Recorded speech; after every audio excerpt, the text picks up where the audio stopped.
বিজনীত দ্বিতীয় বাৰ্ষিক ৰামনৱমী উৎসৱ। চিৰাং জিলাৰ বিজনীত আৰম্ভ হৈছে দুদিনীয়া বৰ্ণাঢ্য কাৰ্যসূচীৰে ৰামনৱমী উৎসৱ উদযাপন। ধৰ্মীয় আচাৰ অনুষ্ঠান আৰু সাংস্কৃতিক কাৰ্যসূচীক কেন্দ্ৰ কৰি ইতিমধ্যে উৎসৱৰ আবহে মাতি উঠিছে সমগ্ৰ অঞ্চল। চিৰাং জিলাৰ বিজনীৰ কৃষাণ সেৱক সংঘৰ খেলপথাৰত বৃহত্তৰ চিৰাং জিলাৰ ৰামনৱমী উৎসৱ উদযাপন সমিতিৰ উদ্যোগত আৰু ৰাষ্ট্ৰীয় বজৰং দল আৰু ৰাষ্ট্ৰীয় ছাত্ৰ পৰিষদৰ সহযোগত আজিৰ পৰা এই দুদিনীয়া ৰামনৱমী উৎসৱৰ শুভাৰম্ভ কৰা হৈছে। আজি পুৱা পতাকা উত্তোলনৰ জৰিয়তে অনুষ্ঠানৰ শুভ সূচনা কৰা হয়। পতাকা উত্তোলন কৰে বিজনীৰ বিশিষ্ট আইনজীৱী ৰাখাল দাসে। ইয়াৰ পিছতে ধৰ্মীয় শোভাযাত্ৰা অনুষ্ঠিত হ'ব। লগতে পূজা অৰ্চনাৰ মাজেৰে দিনজুৰি বিভিন্ন ধৰ্মীয় কাৰ্যসূচী অনুষ্ঠিত হ'ব। আজি সন্ধ্যা অনুষ্ঠিত হ'ব ৰামচৰিত্ৰ পাঠ আৰু ধৰ্মীয় নৃত্য প্ৰতিযোগিতা, যাক কেন্দ্ৰ কৰি স্থানীয় ৰাইজৰ মাজত যথেষ্ট উৎসাহ পৰিলক্ষিত হৈছে। উৎসৱক কেন্দ্ৰ কৰি বিজনীত বৰ্তমান এক উৎসৱমুখৰ পৰিৱেশে বিৰাজ কৰিছে। News desk, Bijni first 24।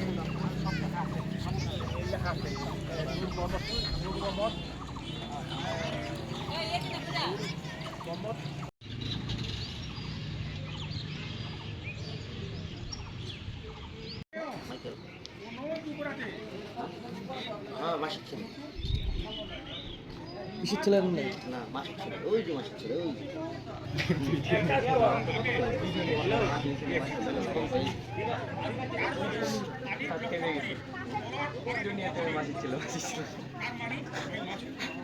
এই বলতে পারে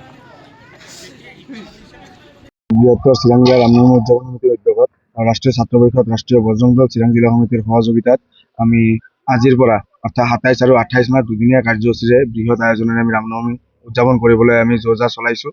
আজি আমাৰ প্ৰথমটো কাৰ্যসূচী যেনে পতাকা উত্তোলন আমাৰ ইতিমধ্যে সম্পূৰ্ণ হৈছে। ইয়াৰ পিছতে আমাৰ ধৰ্মীয় শোভাযাত্ৰা, সনাতনী শোভাযাত্ৰাৰ আয়োজন আছে।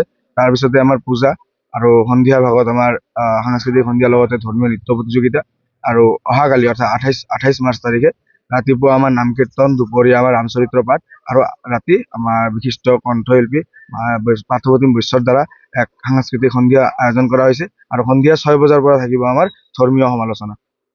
কাৰ্যসূচীৰে আমাৰ বৃহত্তৰ চিৰাং জিলা ৰামনৱমী উদযাপন সমিতিৰ উদ্যোগত এইবাৰ দ্বিতীয় বাৰ্ষিক ৰামনৱমী উদযাপিত হৈ আছে।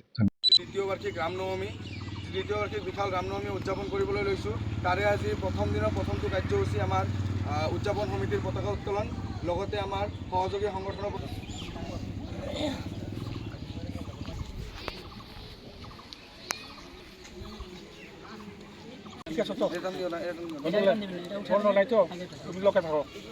আপনি এটা টান থাকেন।